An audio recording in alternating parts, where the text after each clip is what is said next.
మాస్కోలో communism మహాసభలు జరుగుతున్నాయి.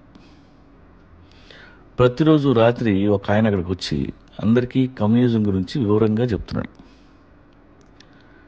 అందరూ బాగానే వింటున్నారు, కానీ ఆ నల్ల టోపీ పెట్టుకున్న ఏదో మాత్రం మూల కూర్చొని ఆడి గొడవలు ఆడున్నాడు. సరిగ్గా వినడం లేదు. ఒక్కరోజు నిద్రపోతున్నాడు, ఒకరోజు గొక్కుంటున్నాడు.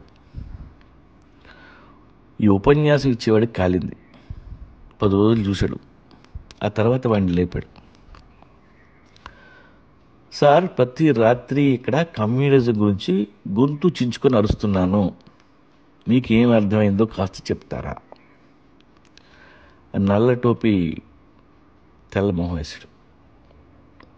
కమ్యూనిజం అంటే ఏంటి? తెలియదు సార్. తెలీదా? మరి ఏం వింటున్నావు? పోనీ వ్లాదిమిర్ ఇలియిచ్ ఎవరో తెలుసా?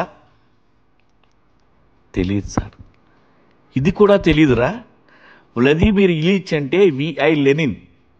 ఇది కూడా తెలియకపోతే ఎందుకురా రోజు ఇక్కడ దొబ్బించుకుంటున్నాం? సార్ ఏంటి? నాకు రుడాల్ఫ్ ఇలియిచ్ తెలుసు సార్.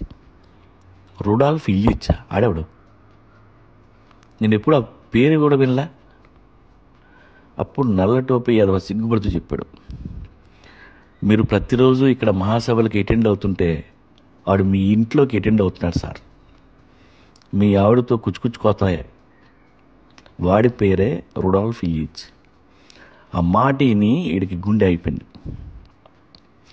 సో మోరల్ ఏంటంటే, మనకు తెలిసిన టాపిక్ ఎదుటాడికి తెలియకపోతే వాడిని వీపీలా చూస్తాం.